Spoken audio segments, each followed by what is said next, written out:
Thank you. So when Kubernetes 1.0 came out over 3 years ago, it was, like everything else in container land, stateless. Great for web servers, great for app servers, not so great for databases. But then in 1.4, we got stateful set, both a component and a method for deploying stateful microservices and running them in a Kubernetes cluster. And since then, we've gotten a whole host of technologies that help us run things with state using Kubernetes, to the point where just about any application, no matter how stateful, can be run in Kubernetes, and somebody's released a tool to help you run it there. However, my former colleagues actually want to know a little bit more than can we run databases on Kubernetes, but should we run them there?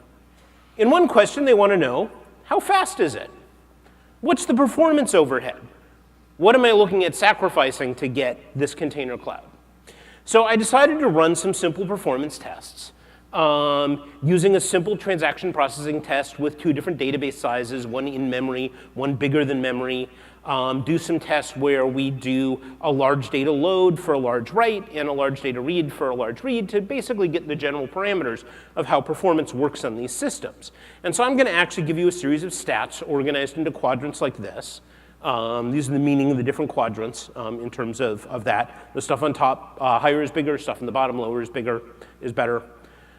So first we need our control here, right, which is running it on quote unquote bare metal. Now I'm actually running this in a public cloud, running this in AWS, so it's not really bare metal. And that can become important later on when we look at some of the different storage configurations.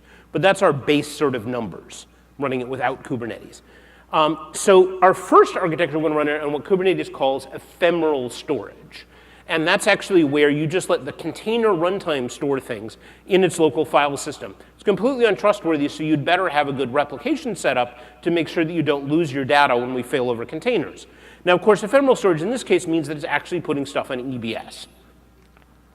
So the ephemeral storage numbers look pretty good. As a matter of fact, for the in-memory database case, they are indistinguishable from not running on Kubernetes at all. The overhead of other components is higher than any kind of network or redirection overhead Kubernetes might be adding. Now, these numbers don't look quite as good. We have a little bit of slowdown here, particularly for the larger than memory database transaction processing case. What's going on here? Well, Kubernetes does not like you to run a pod that uses 100% of the resources of the system. It likes to reserve some for the system components and everything else. So I have to dial back and throttle that pod to use slightly less resources than the system had. And when the database is much larger than memory, that dialing back has a strong performance effect. Now let's look at some other storage configurations. So one is, for every one of the Kubernetes cloud providers, like the AWS cloud provider, OpenStack cloud provider, or whatever, there is a native storage component there to use the cloud provider storage directly through Kubernetes. And so let's see what the performance is like here. Well, unsurprisingly, since we are still using EBS, the performance is pretty much identical to the previous case, even though we're going through a different code path. By the way, this particular performance test is a lot of jitter, so things that are less than a difference of 5% really don't matter. So we're getting the same performance there. So 2 really good performance cases. Now let's do something more sophisticated.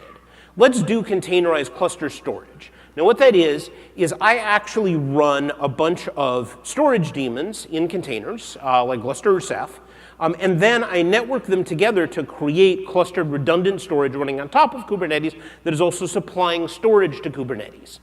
Now, this is a redundant file system that is making multiple copies of everything, so we don't expect it to be as fast as using a plain file system. And in fact, GlusterFS, which is the first one I tried, which specifically says it is not optimized for databases, we found out, well, it's not optimized for databases running on Kubernetes or not. Definitely a big cut here. Rook and Ceph did a little bit better in my tests, actually much better, particularly for the in-memory database case, because it's optimized a lot more for small writes. So some conclusions that I actually came to from here was, first of all, if you're not going to be using containerized clusterized storage, if you're going to be using some form of straight storage, don't worry about the overhead imposed by Kubernetes for the database case. It won't matter. It's not a significant amount. And you have some other options that allow you to trade off redundancy for performance, but keep in mind that each type is optimized for a different workload. So follow me further tests on my blog. Thanks.